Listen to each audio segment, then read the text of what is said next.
2024 ఎన్నికల్లో జగన్ను చిత్తుగా ఓడించిన కూటమి నాయకుల్లో ఇంకా గుండెదడ ఆగలేదు. జగన్ అనే వ్యక్తి రాజకీయంగా ఓడిపోయాడే తప్ప ప్రజల్లో ఇంకా ఆయన పెద్ద శక్తిగానే ఉన్నారని వాళ్ళు గుర్తించారు. అందువల్ల ప్రతి దశలోని కోర్టుల్లోనూ ప్రచారం ద్వారాను లేకపోతే పోలీసుల ద్వారా ఇబ్బందులు పెట్టడం ద్వారాను ఆయనను ఇంకా బలహీనపరచాలి, ప్రజల హృదయాల్లోంచి చెరిపేయాలని గట్టి ప్రయత్నమే చేస్తున్నారు.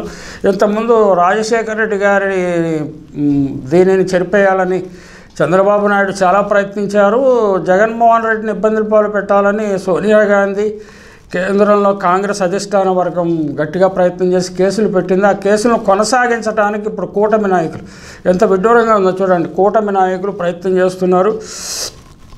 జగన్ బెయిల్ రద్దు చేయాలని ఒకప్పుడు వైసీపీ పార్టీలో ఉన్న రఘురామకృష్ణరాజు సుప్రీంకోర్టులో పిటిషన్ వేసిన విషయం తెలిసిందా? జగన్ బెయిల్ రద్దు చేయాలని రాజకీయ విద్వేషంతో పిటిషన్ వేసిన రఘురామకృష్ణరాజు సుప్రీంకోర్టులో మొట్టికాయలు పడ్డాయి. ఈ కేసుతో నీకేం సంబంధమని సుప్రీంకోర్టు ప్రశ్నించింది. కేసులను మరో రాష్ట్రానికి, తెలంగాణ నుంచి వేరే రాష్ట్రానికి బదిలీ చేసే ప్రసక్తే లేదని కూడా స్పష్టం చేసింది. అలాగే తదుపరి విచారణను జనవరి 27కు వాయిదా వేసింది. మహా అయితే ఈ కేసులో విచారణ వేగవంతం చేయాలని కింద కోర్టుకు స్పష్టం చేయగలమని కోర్టు చెప్పింది. అయితే తప్ప ఎలా పడితే అలా ఆదేశాలు ఇవ్వలేం, అసలు నీకు ఈ కేసుతో ఏం సంబంధం అని కూడా గట్టిగానే మందలించింది. వైఎస్ఆర్సీపీ అధినేత మాజీ ముఖ్యమంత్రి జగన్మోహన్ రెడ్డిపై సిబిఐ, ఈడీ నమోదు చేసిన కేసులతో నీకేం పని అంటూ మాజీ ఎంపీ, అసెంబ్లీ డిప్యూటీ స్పీకర్ రఘురామకృష్ణరాజుకు సుప్రీంకోర్టు అక్షంతలు వేసింది. ఇలా ఉండగా మాజీ సీఎం జగన్ అంటే ఆయన గుర్తులు చెరిపేయటానికి గట్టి ప్రయత్నమే చేస్తున్నది. ఇక్కడ విజయవాడలో కట్టిన అన్న అంబేద్కర్ విగ్రహానికి చూడటానికి జనానికి వచ్చి చూసి వెళ్ళటానికి అనువైన ఏర్పాట్లు చేయకుండా అదొక ఫెయిల్డ్ ప్రాజెక్టుగా చూపించే ప్రయత్నాలు జరుగుతున్నాయి, బాహాటంగా జరుగుతున్నాయి. అక్కడితో ఆగకుండా గత ప్రభుత్వం రైతు పట్టాదారు పాసు పుస్తకాలు, భూహక్కు పత్రాలు, సర్వే రాళ్లపై ఉన్న మాజీ సీఎం జగన్ బొమ్మలు, లోగోలు తొలగించడానికి 35 కోట్ల నిధులు విడుదల చేసిన ప్రభుత్వం.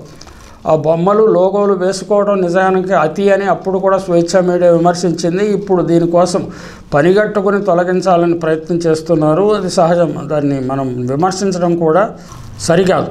భూహక్కు పత్రాలు, పట్టాదారు పాస్బుక్స్పై జగన్ బొమ్మలు తొలగించడానికి 22,50,00,000 కేటాయించారు. సర్వే రాళ్లపై జగన్ బొమ్మల తొలగింపునకు 12,50,00,000. ఈ మేరకు తొలగింపునకు అన్ని జిల్లా కలెక్టర్లకు ఆదేశాలు ఇచ్చినట్టు ఉత్తర్వుల్లో పేర్కొన్నారు. ఈ ప్రభుత్వం అంటే ఇలాంటి వ్యవహారాలు చాలా చురుగ్గా ఉన్న ప్రభుత్వం. రైతులకు ఆదుకోవడానికి ఇన్పుట్ సబ్సిడీ, రైతు భరోసా ఇలాంటివి ఇవ్వడంలో ఎటువంటి తొందర ప్రదర్శించడం లేదు. దానికి నిధులు కూడా కేటాయించడం, నిధులు కేటాయించే అవకాశం కూడా లేదు. అమ్మఒడి లాంటివి అటకెక్కించేశారు. ఇంకా చాలా అంటే సూపర్ 6లని అటకెక్కించేశారు. అంటే జగన్మోహన్ రెడ్డి మీద కక్ష తీర్చుకోవటమే ఈ కూటమి ప్రభుత్వ లక్ష్యం, ఏకైక లక్ష్యంగా కనిపిస్తున్నది. అంటే జగన్మోహన్ రెడ్డిని ఎంత బలంగా దెబ్బతీస్తే ఆయన అంత బలంగా పుంజుకొస్తారు, రబ్బర్ బంతి మాదిరిగా అనే విషయాన్ని వారు గమనించడం లేదు.